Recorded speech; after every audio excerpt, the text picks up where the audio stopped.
আসসালামু আলাইকুম বন্ধুরা, কেমন আছেন? আশা করি সবাই ভালোই আছেন।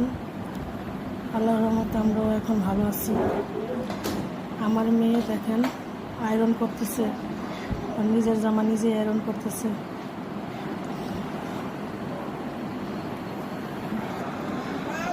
বাবা, তুমি কি জামা আয়রন করতেছো? তোমার জামা আয়রন করো? তুমি কি বড় হয়ে আম্মুর জামা আয়রন করে দিবা? আম্মুর জামা আয়রন করে দিবা তুমি? হ্যাঁ বাবা, এদিকে তাকাও। আম্মু এই যে,